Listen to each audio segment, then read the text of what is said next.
Welcome to the MIT at Innovation Program podcast. This is a repository of insights by thought leaders and practitioners of innovation where they speak about their views, insights, and experiences. Come join us. Hello, everyone, and welcome to yet another exciting initiative by MIT ID Innovation Program. On behalf of the core team, we are grateful to be amongst you all hosting the session today. Welcome to Bookmarked, an intellectually stimulating series of book reading sessions of innovation bestsellers. The virtual book reading sessions will take place every Friday, 4 p.m. to 5 p.m. Bookmarked will have a guest reader share his insights for the first half hour, followed by questions in the latter half hour. Here's the lineup for August 2020. Please save the dates. Today, we know more about The Hidden Connections by Fritjof Capra.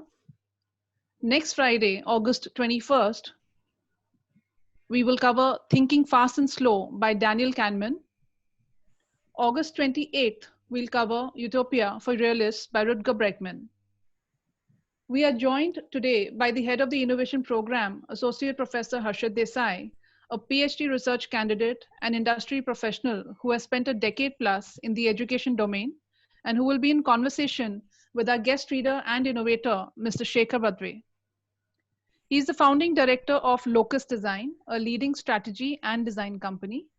Shekhar is a NID alumni with 17 plus years of diverse experience in strategic design, innovation, and design research. He is also a jury at India Design Mark by the Government of India, a member of CII's National Committee on Design and Design Interventions in Smart Cities. So a bit about the author of this bestseller, Fritjof Capra. He's a PhD, is an innovator, scientist, educator, activist, and author of many international bestsellers that connect conceptual changes in science with broader changes in worldview and values in society. A Vienna-born physicist and systems theorist, Capra first became popularly known for his book, The Tao of Physics, which explored the ways in which modern physics was changing our worldview from a mechanistic to a holistic and ecological one. Published in 1975, it is still in print in more than 40 editions worldwide and is referenced with the statue of Shiva in the courtyard of one of the world's largest and most respected centers for scientific research, CERN, the Center for Research in Particle Physics in Geneva. Over the past 30 years, Capra has been engaged in a systematic exploration of how other sciences and society are ushering in a similar shift in worldview or paradigms, leading to a new vision of reality and a new understanding of the social implications of this cultural transformation. So for those who are joining us for the first time today, I'd like to inform you that MIT stands for the 4-decade-old Maharashtra Institute of Technology. ID stands for MIT's 15-year-old Pioneering Institute of Design. MIT ID's one-year innovation program focuses on the 4 pillars of design, business, technology, and humanities. The key features are immersions, project-based learning, and humanities.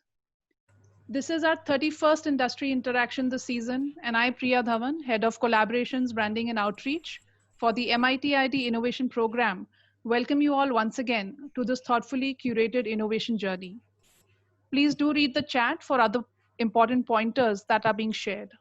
So warm welcome once again, Shekhar. Over to you. We're looking forward to knowing more about what you have to say regarding this bestseller. Thank you so much. Thanks, Priya. Thanks, Harshit. Yes, Thanks, sir. MIT. Yeah. Thank you, sir. Thank you again for taking the journey ahead. And each time there is a very interesting book. And for this book, I think we can't help not make connections because the book itself talks about making connections. So you are mentioning that there is a very interesting backstory for this book. So I think let's start with that before we delve into the hidden connections. So first foremost, I'm thankful to Fritjof Capra for enlightening me over years. And I remember buying Tao of Physics at least 15 years back and reading it twice, thrice, and probably 4 or 5 times. And it reveals to you over years, and that's the power of him as an author and of course the knowledge that he carries. also in terms of it provokes you to think. And such kinds of books excite me in particular. So it also humbles me. The kind of knowledge that the more you read, the more you realize that you don't know much. And he's one of the authors who will put you into that position every page. And let me guarantee you that this is one of the books, The Hidden Connections. Hidden Connections is also a sequel to many other books, Tao of Physics, Systems Way of Life, and many other books. And probably this is a very good culmination. So if you want to skip other books, which I don't recommend though, but you could straight jump onto this book. Also, another thing is that this is a very one of the tough books to absorb, not to read, to absorb. And to absorb and to formulate your own thinking is where it is quite challenging, because you need to really think and to understand. It's not a difficult book to read, though. So coming to the backstory, this is probably after 5-6 years of lot of reading, lot of listening, lot of absorbing, contemplating. I was thinking that how is this universe, how is this world connected? And what is this connection that I'm not able to understand? And I was on this journey, and it happened so that we'd gone for a family New Year trip to Gokarna. And it's a small resort there, beautiful resort. In front of you, there's endless sea and small, beautiful beach. Perfect setting. But being a reader, wanting to look at books, I went to the reception and inquired, are there any books? So they said that, oh, we've got one small rack there. Why don't you go look? So I went there, and the first book I saw, was Hidden Connections. Wow. And it was serendipity to next level. So the entire, 4-day trip, I kept on reading, and I could not cross more than the first 2 chapters, because it was intense, and it makes you think. It makes you want to think more and also understand. So many things that I never knew. And that's something that I'm going to very concisely present today. And I also request today that this is a tough one for me. So bear with me if I go all over the place, because this makes you go all over the place and try and connect the world to a small little thing. So that's the backstory. That entire trip was so much more worthwhile to look at the sea and read a chapter, then keep thinking and absorbing, and at times I used to doze off also. So it was fun-filled reading session. A lot of discussions also happened, of course, with my family members. Yep. We trust you, sir. You'll make it very simpler for us to understand, because that's additional pressure. Too much of performance pressure. First, foremost, to present Capra. Yeah, that's one pressure, and then of course to make it simpler for everybody to understand. Another level. So I've spent around 5 days to try and make the presentation simpler, crisper, to condense this book down into 20 slides was madness. And it also takes courage to reject things or remove things. So I've done a lot of courageous work today. I hope Fridtjof Capra wouldn't mind if he ever watches this video any point in time. So let's begin quickly. We'll also treat this as a session on communication, that how do you really concisely present a book in 20 slides. That's the dimension now, in terms of pressure, Harshit. Thanks so much. But nonetheless, it's an humble effort is how I will start.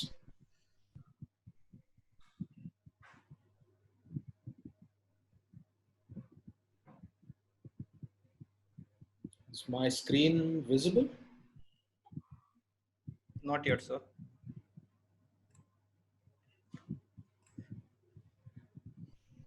Yeah. So let's do the best. I request also to ask many questions. This will also make me think, and all of you also think over. So let's start. The Hidden Connections, and the title itself is provoking, intriguing, and also at times through the book mesmerizing. And Fritjof Capra is a physicist, which I always believe that he's a biologist with the DNA of a physicist. But he beautifully mixes these two worlds, and he believes that biologists should be taught physics in great detail. And that's the kind of paradigms he'll keep shifting for all of us and the world for that matter. Esther Derby said, when we are blind to systemic causes of problems, all the solutions we try will likely make matters worse.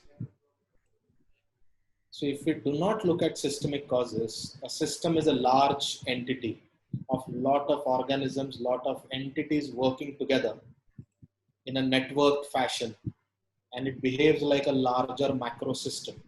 So we need to understand systemic causes of problems and not look at the reductionist view of problems. All right, this is the fundamental shift. A quick snapshot of many 100 pages through his book. These are 6 important points that I would reiterate. Don't be afraid. They sound like biology, but I request all the viewers today that imagine a project in your head, imagine a design in your head, imagine a city in your head, imagine any design problem in your head, and you will find answers, or you will at least create imaginary scenarios. So organisms are networks of cells. Organisms are not organisms by themselves. They are network of cells. The cell membranes are universal feature of life, which regulate the molecular composition. Now this is the most interesting one. I did not know that immune system controls and regulates the molecular repertoire throughout the organism. That means if my immune system is down, that means somebody is invading and trying to change my molecular identity. This is a phenomenal viewpoint. I always looked at immune system as one code, or I looked at immune system as one mechanism, but immune system is what controls the organism's molecular identity. Now you replace immune system and put culture in its place, and it still holds good. You put religion instead of culture, it still holds good. You put capitalism instead of religion, it still holds good. So this is the way he's trying to explain this. You also imagine, don't go into the biology of it, but imagine your own world, your own problems, or your own challenges that you have. Autopoietic network is another beautiful phenomena. All living systems are organizationally closed, but materially and energetically open. So a tree will consume nutrients from the soil and from the sun, but nothing in the tree and its immune system will allow anything from outside to modify a tree into an animal, or an animal into a bird into a fish. So this autopoietic network does not allow. The immune system controls it. Dissipative structures are flow of matter and energy through complex systems. Now complex system could be a city, a town, population, culture, religion, anything. So flow of matter and energy is very important. And there are many architectural firms who are looking at design of complex systems that are cities or towns from matter and flow of energy point of view. So these are a few points that I wanted to establish. The entire presentation, you have to look at it from your own point of view. Don't look at it from biology point of view. So Capra starts with making us understand what are the constituents of life. And this is a beautiful illustration or an artwork that I found, which shows that a leaf and its veins are absolutely similar to a town plan. So all living organisms are made up of cells. It's only through this cell metabolism living organisms sustain themselves. So even though cells are made up of various constituents, life is not found in a constituent. It is found in the processes that interconnect these constituents. Now, these constituents could be human beings, animals, or animals, humans, technology. All these constituents, there is nothing in a constituent per se, but the interaction between these constituents makes life. So interactions between organisms may be for nourishment, reproduction, protection, and may benefit one of the organisms or both of them. So this is fundamental to understand. Unfortunately, all our school education is reductionist. It will tell you to dissect things. It will never tell you how to synthesize things. It will never tell you how to connect things. The connection is where the life is. The connection is where the entire logic is of life, cities, religion, culture, human beings, technology plus human beings. The relationship matters. In the previous book also we saw that a structure is very important. That is the interconnection of the constituents. So a driver and the car, the relationship is more important than the driver or the car independently. So from simple to complex, Capra uses sweetness as a simple example. He says that carbon, hydrogen, and oxygen combine together to form or create sugar. The emerging new physical entity has the emerging new unpredicted property or qualia of sweetness. If you taste carbon, it will never taste sweet. If you taste hydrogen, it will not taste sweet. If you taste oxygen, it will not taste sweet. So where is this quality of sugar, that is sweetness, coming from? I think, Priya, this is the time that we could have a poll question. Sure. Yeah. You can see a poll in front of you, audience.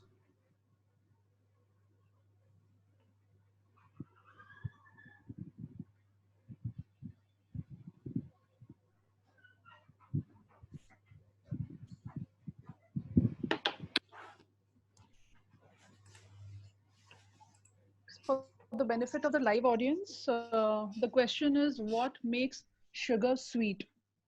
Is it carbon, hydrogen, the tongue, or is it a mental phenomena?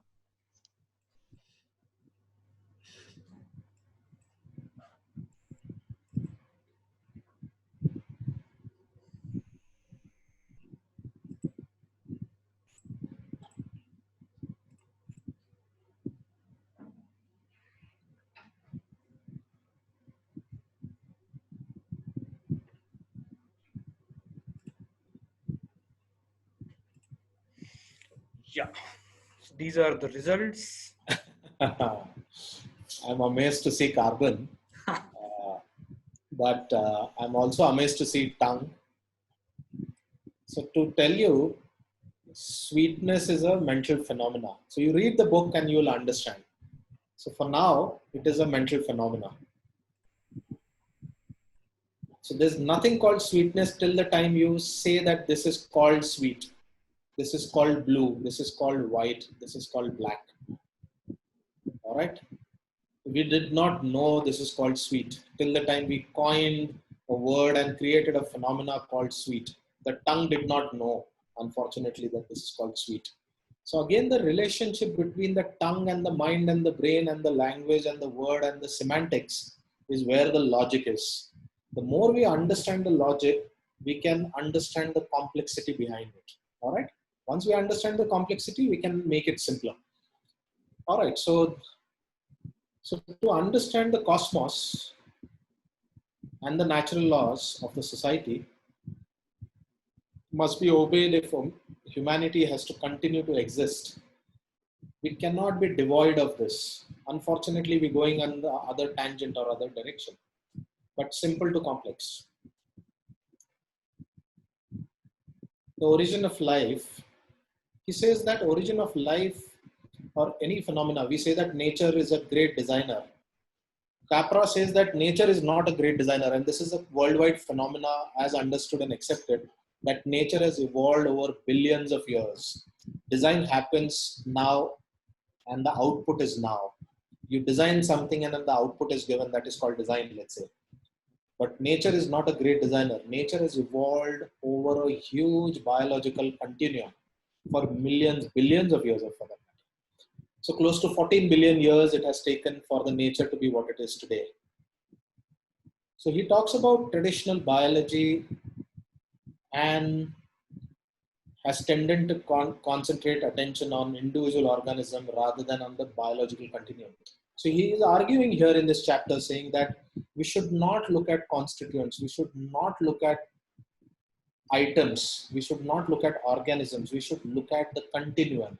We should not look at one phenomena, we should not look at one instance. We should look at the entire journey that the organism or the human being or the technology has taken up. All right. And only then can we understand in detail. Unfortunately, most education systems today will tell you right here, right now, this is what it is. But we need to trace it back. We need to understand how it has evolved. And the moment we understand how it has evolved, we understand where it is coming from, how it is going to affect us.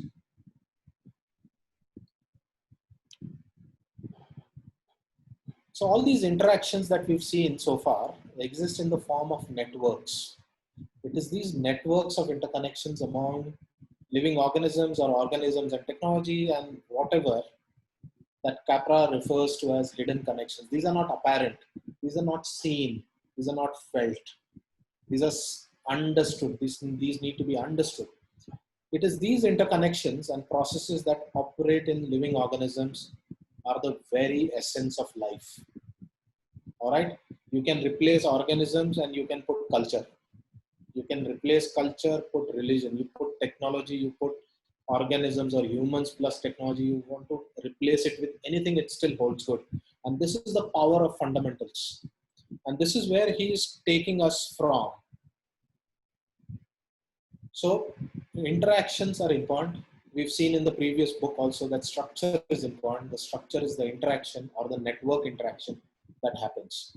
Again, the driver and the relationship with the car is more important than the driver or the car alone.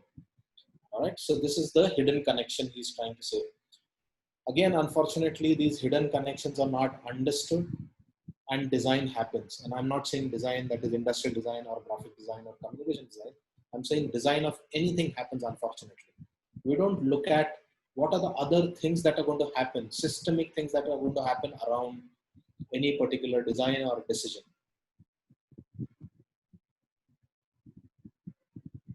Network patterns. So there are patterns, there are large patterns that we get to see.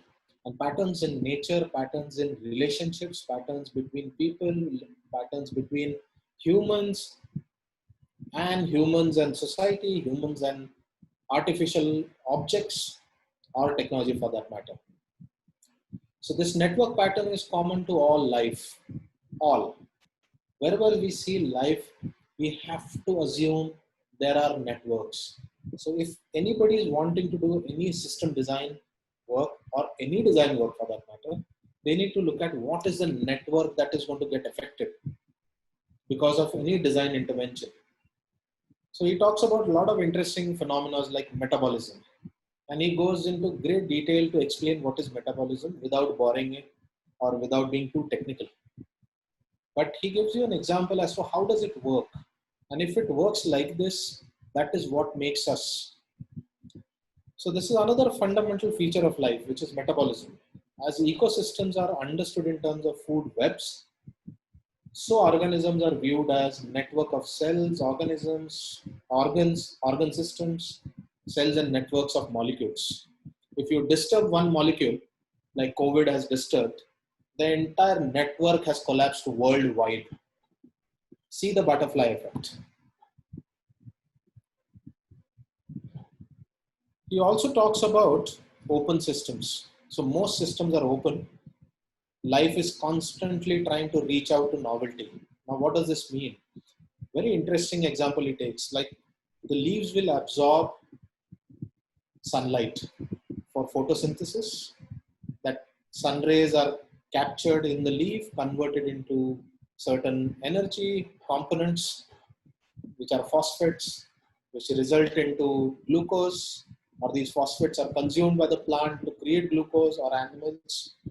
And then eventually all of that goes into probably the manure or the tree which is consumed by an animal or by human beings. So the energy is getting transferred. But what he's saying is that if you supply more energy to a tree or animal or to a human being, they reach a bifurcation point. All right. If you supply too much of religion to a society, the society reaches a bifurcation point. At that bifurcation point, the society will either collapse or they will branch out into something new totally. All right. So the system is always looking at absorbing energy enough to maintain itself. If you put anything extra, if you put anything more than what is required, the society, the village, the town, the city, the human being, the tree, or technology will reach a bifurcation point. And after that bifurcation point, it might branch out into something better or something disastrous. So if again anybody is trying to design, one needs to understand how much energy does this city need to sustain. Energy is not electricity. Energy could be money, effort, common things that binds a city together. All right. So this is called reaching out to novelty or open systems. Now, this is another very interesting phenomena called cognitive interactions. And I would like to explain this even in a simpler way. So the interactions of a living system with its environment are cognitive interactions. I'll give you an example. Right now, it is our cognitive interaction through this Zoom call that we are holding this session. But prior to that, we had decided to join this Zoom call. Prior to that, we had decided or we had thought about this topic and it excited me or interested me, and hence I had logged in. Prior to that, there was some sort of an urge. So this entire process is called the process of thinking. The process of thinking is cognition. All right. And this cognition is extremely fundamental. All right. Nothing happens without thinking or without cognition. And these cognitive interactions are very interesting, very important to understand. Again, if you're designing something which is of systemic nature, everything is a system, unfortunately or fortunately, etc. All right. So these cognitive interactions are very, very important. Who has cognitive interactions? Only humans or living organisms, plants, birds, animals, fishes, human beings have cognitive interactions. A stone or a plate of steel or a rock, or for that matter, water will not have cognitive interactions. You might have cognitive interaction with a stone, but the stone does not respond back. So anything that will have cognitive interactions, it is presumed that it will have life because it has the ability to think. So if you're designing something for cognitive interactions, or if you're designing something where it involves two or more organisms which can think, you are now dealing with their cognition. It's a very simple but very important fundamental if you're designing something. So if you're designing, let's say a UI UX screen or a user interface, it is 100% cognitive interaction. And this cognitive interaction is fundamental to the network. Capra goes on further and he talks about Santiago theory. You should look up Santiago theory. Santiago theory was developed by two Chilean scientists, and it talks about their central insight is that cognition is the process of knowing, the process of thinking, and they attach this to the process of life. So cognition is an activity involved in self-generation, self-perpetuation. Now this is again a very interesting thing. We as human beings do not do anything, absolutely anything. Even if something is kept in front of you, let's say a plate full of gulab jamuns or a plate full of whatever, you will have to first think or process to know what is that object. The moment you've observed the object, your cognition has started. The process of knowing has started. Whether it is gulab jamun or it is a bomb, you need to know this. If you do not know this, you might harm yourself or you might make yourself very happy eating gulab jamuns. So cognition is the fundamental process of life. They've thinned it down, they've sliced it so much and come to this fundamental understanding that if you do not have cognition, you will not have life, because you will end up destroying yourself, and furthermore, there's no life left. So as a living organism responds to environmental influences with structural changes, these changes will in turn alter its future behavior. So today, if you touch a hot pan without knowing, without cognition, next time your behavior is modified. And this is the fundamental process of life, is what Capra says.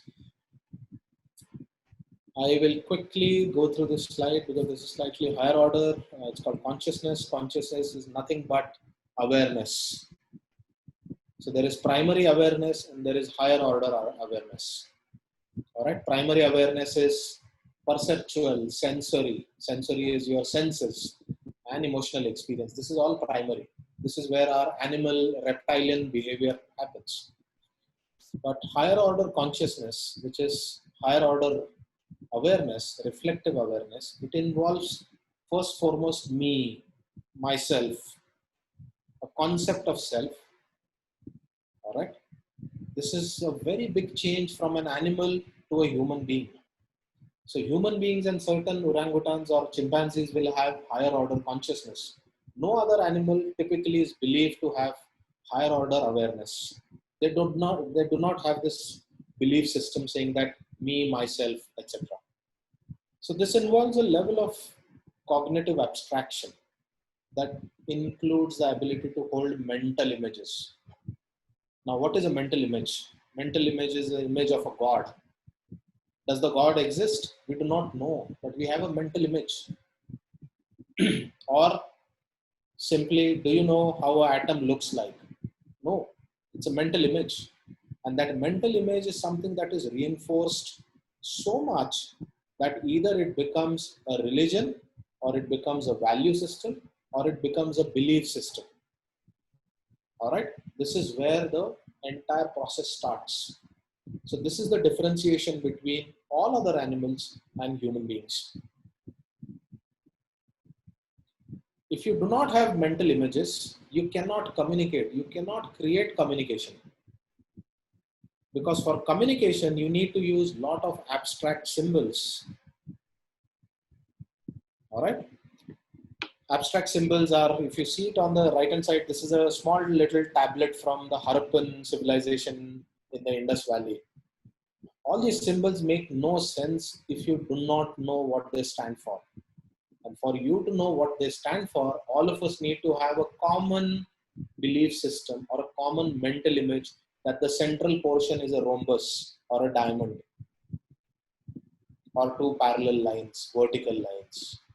If you do not have this mental image, or if you do not have a common belief system that this is called a diamond, communication cannot happen, because then we are talking in Hebrew, all right, which we do not understand, let's say, for that matter, or we are talking to each other in a language, or we are communicating to each other in a way that we do not understand, because we do not have one common mental image. So language arises when level of abstraction is reached. Language is all about abstraction. All right. Words are abstraction. If you say that, oh, this word does not mean that, the entire thing collapses. All right. So language has come after a lot of evolution. Communication has come after a lot of evolution of human mind, that is evolution of brain, probably after millions of years, that we have come to such high level of abstraction that once we say that, oh, this is red color, everybody in the world says that this is red. Nobody will say that this is green. All right. This is the level of abstraction resulted into a belief system A belief has now become a code. All right. Now we are ready for the next poll, Priya. Sure.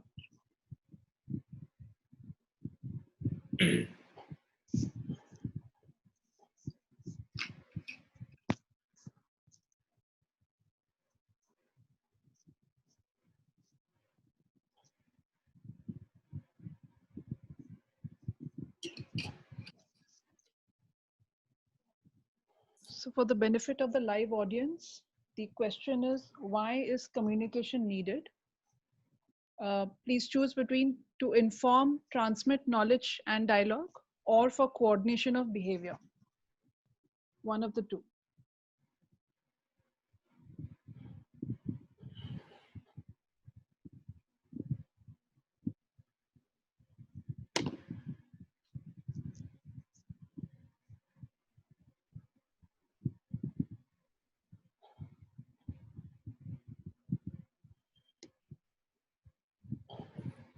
We'll share the results soon.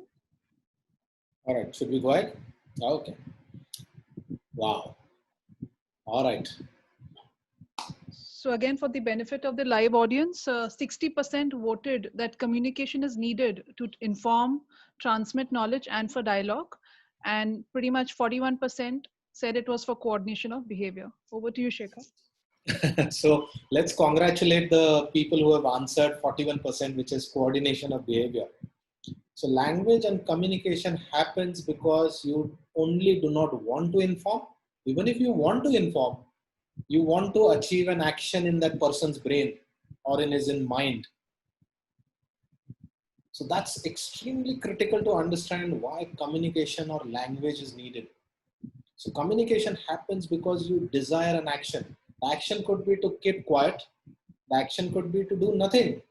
Or the action could be to do something. All right? To drive behavior. And behavior is repetitive actions culminated over a large period of time. It turns into a behavior. But the first step is action.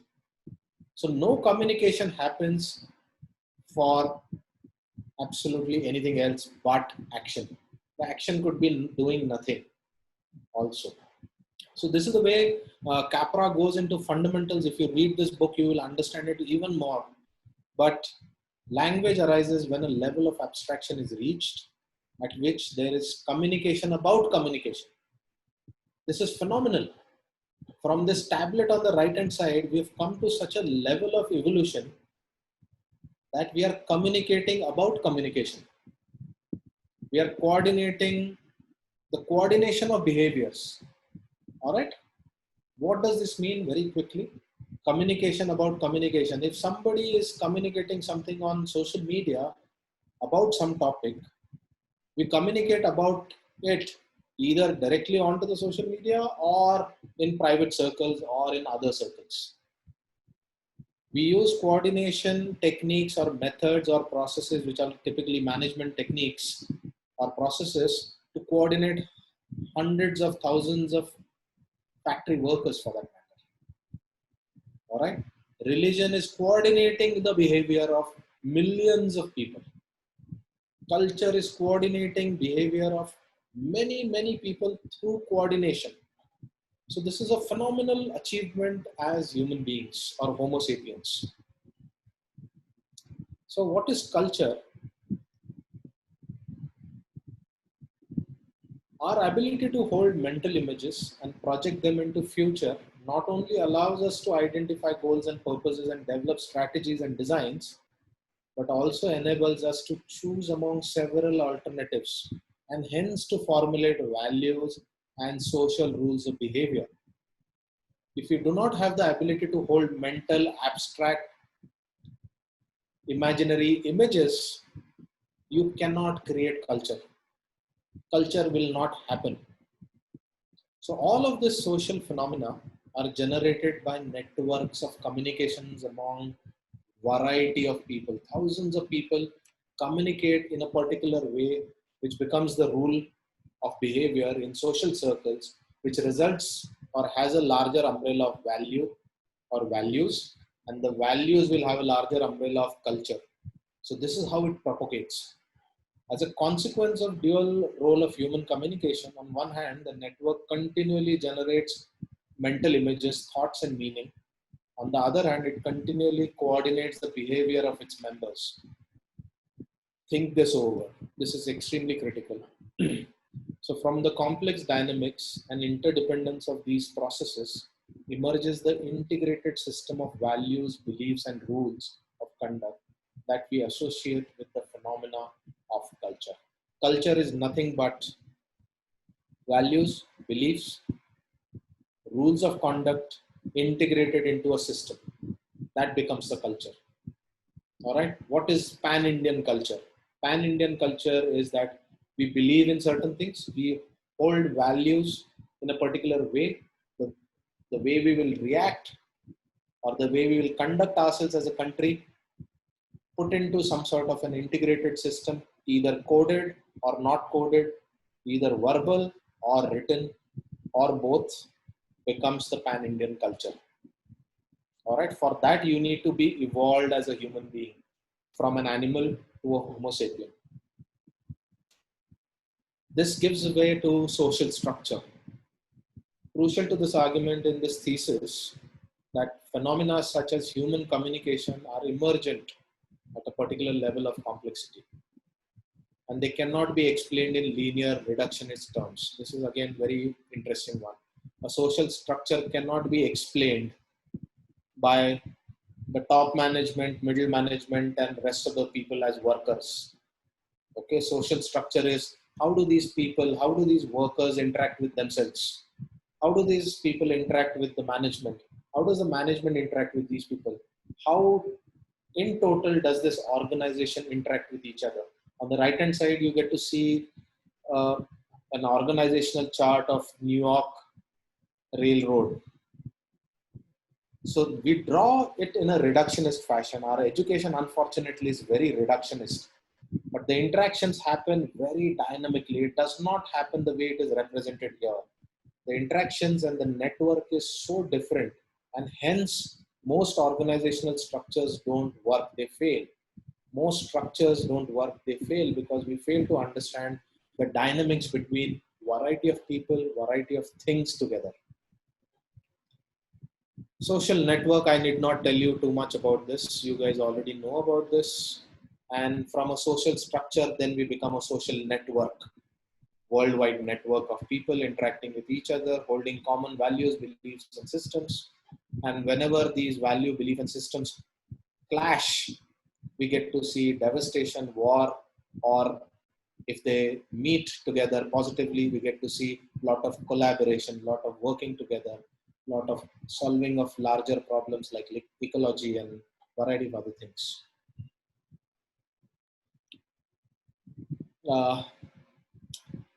So this is only to reconcile that we should not look at any network, any city, any town, any culture, any religion, or organizations or human beings working together in a mechanistic, reductionist way. You cannot dissect a duck into components and put the components together and the duck will re-emerge. No. If you put carbon, hydrogen, oxygen together, you will not create sugar. It requires many other things to become sugar or duck or a human being. There was a very silly experiment done by a scientist saying that all the ingredients in a human being, in the proportion that they occur in a human body, he mixed them up and the whole thing just blew. It did not create a human being. So it requires a very different approach to understand how does a human being or a duck, or for that matter, sugar comes together. It comes together because of a lot of other things which are dependent on the environment around that entity. All right, so environment becomes extremely critical. Priya, we could have the third poll, please. Sure.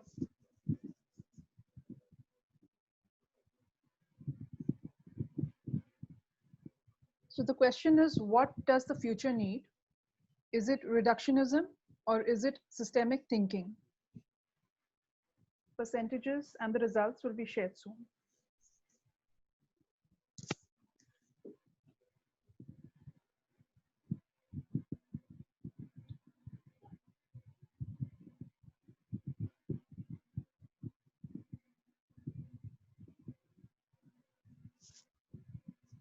This is an easy one.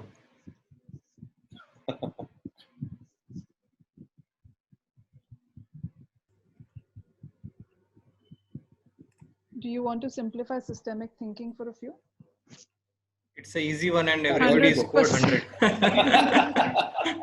100. Super. I'm glad. Thank you so much, all of you. Let's go ahead.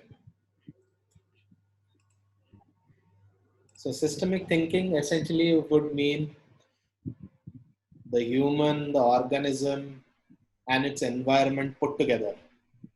And how do they interact, network, communicate, and get together will be the system. The understanding of the network, the link, and what is getting communicated from this side to the other side, whether it is chemically, physically, emotionally, by language, whichever ways, it doesn't matter.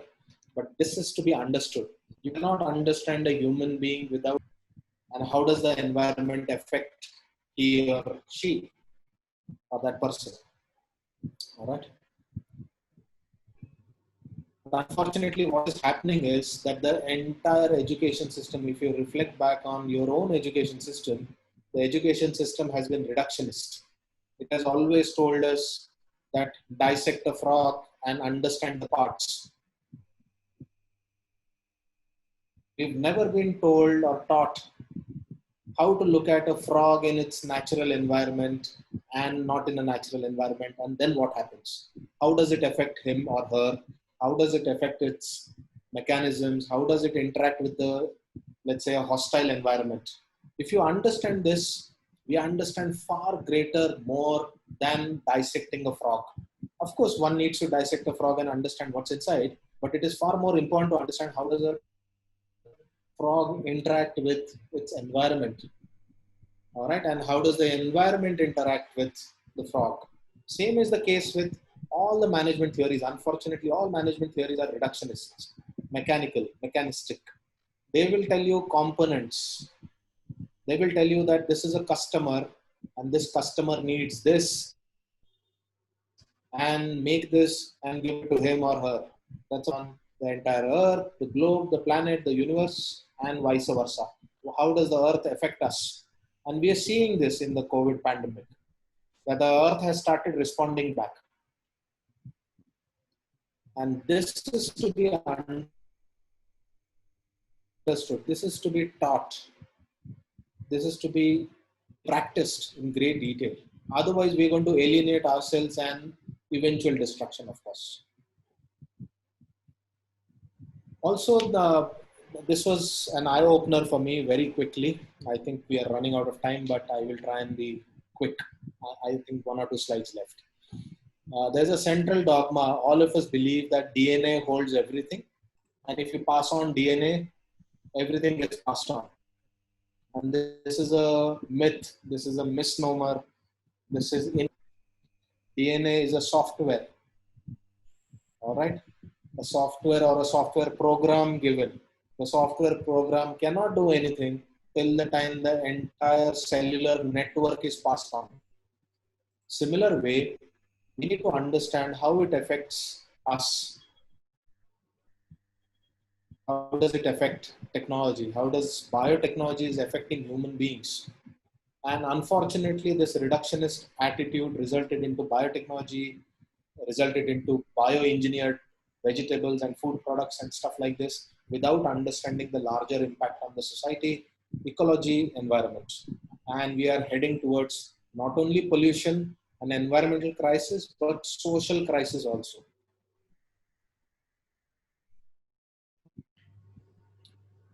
So we need to look at things very differently. Is what Capra is also prescribing, is also over and again repeating this, that this is the time to change.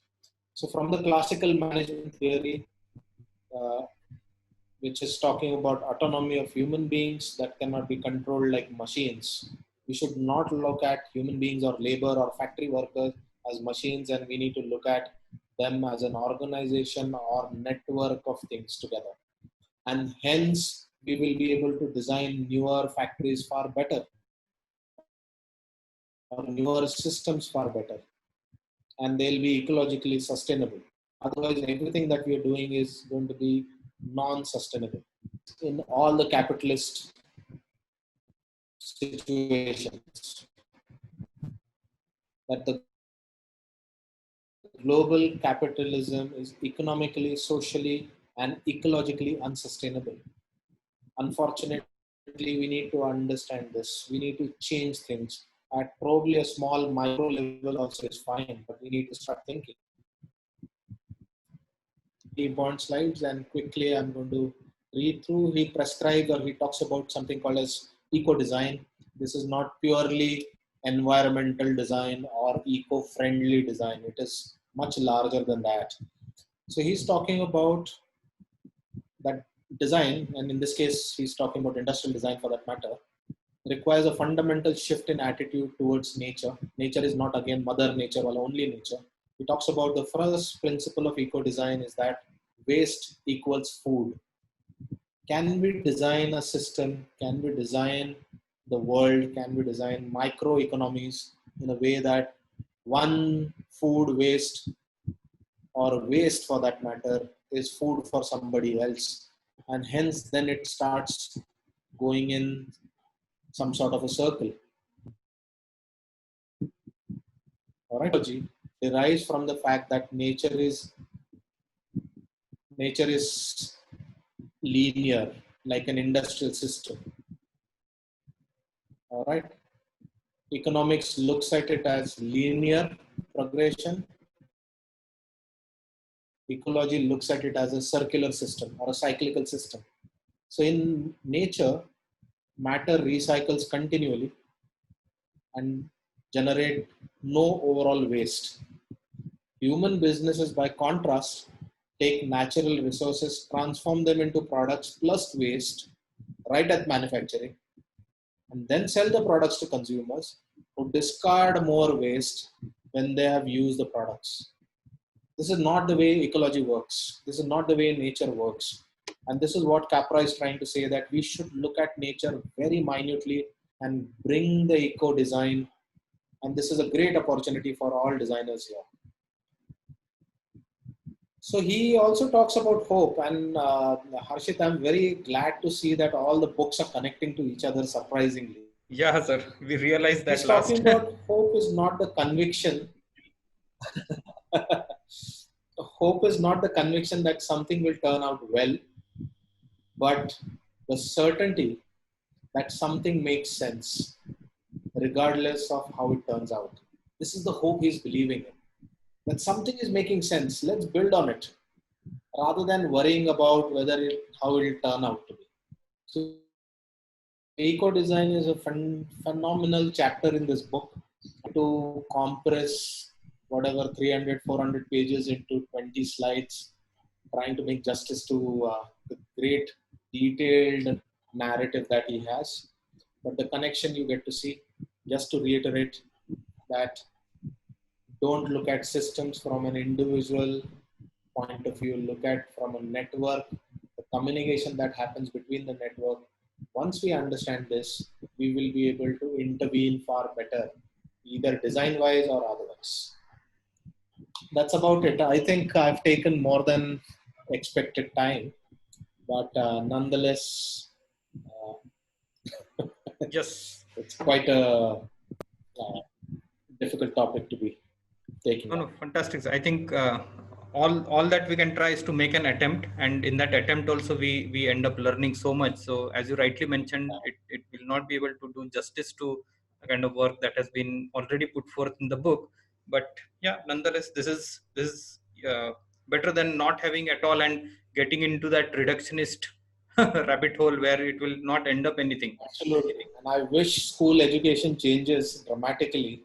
Yeah. And take them away from reductionist attitude towards a holistic, much larger systemic understanding.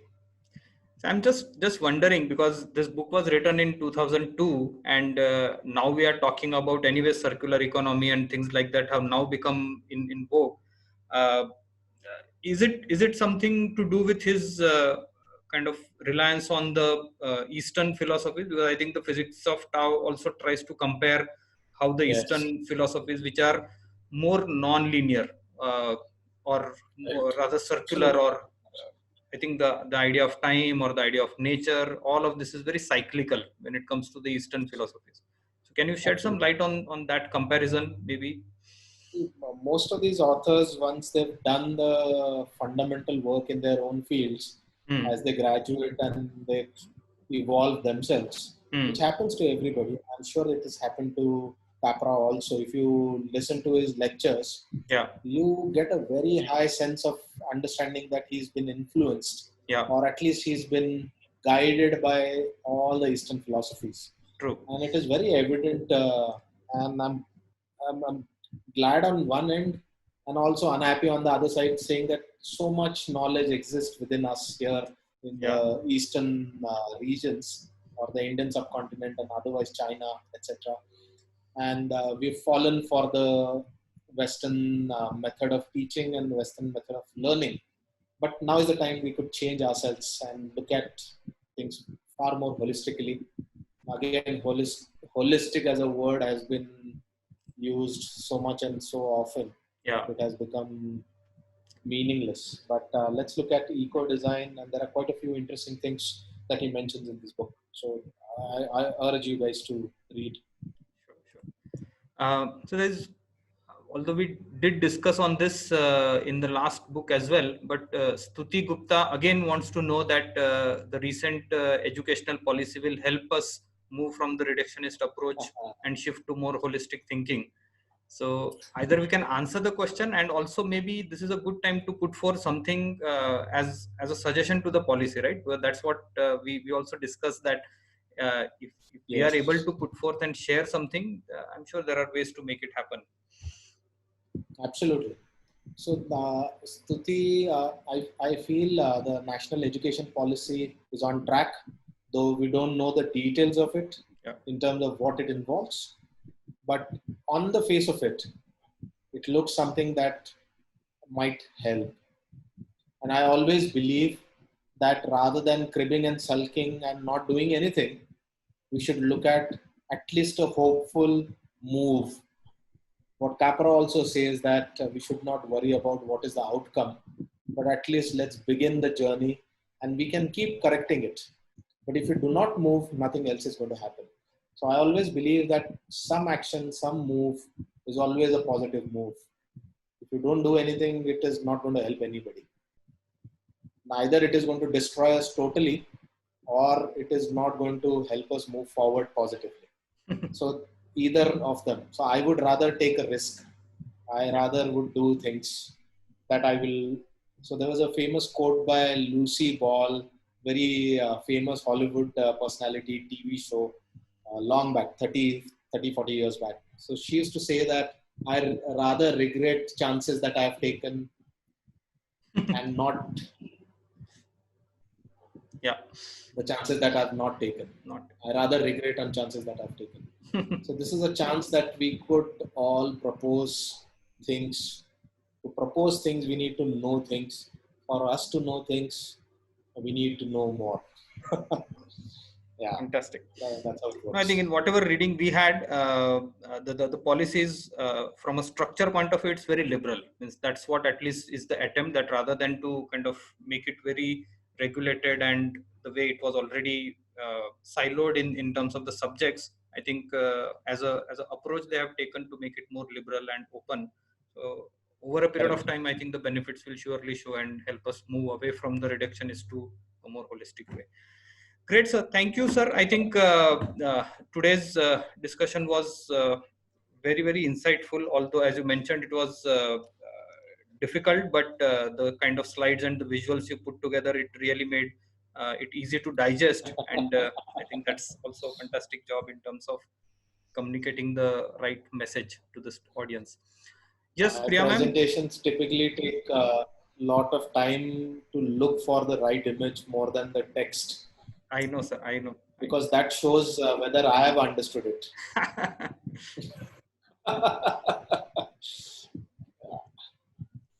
You're saying something? Yes, thank you so much, Shekhar. So for more questions, do reach out to us offline on LinkedIn. A round of thanks to our audience for joining us today, and special thanks to our guest reader for his time and sharing the value-add takeaways from this bestseller. Next, I'd like to invite you all to the next book reading session, Thinking Fast and Slow by Daniel Kahneman on Friday, 21st August, 4 p.m. to 5 p.m. So tune in to Bookmarked and let's learn, innovate, lead. Please register in case you haven't yet. Yes. This book is exciting, and it is not esoteric or not so deep, and it is fun everyday application. So I also urge that you guys join in next time. It's going to be fun. Yeah, sorry, Sure. Priya, go on. Sure. So we encourage you all to connect with us via our social channels. The link was shared in the chat to know more about the MIT ID Innovation Program and our upcoming engagements and online courses. For those interested in becoming top-notch innovators, we invite you to explore our courses that will fast-track your career path. So log on to www.mitidinnovation.com to kickstart your innovation journey with MIT ID Innovation Program.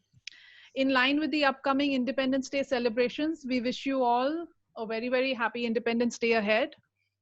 Stay connected, stay safe, and please keep innovating every day. See you all. Thank you.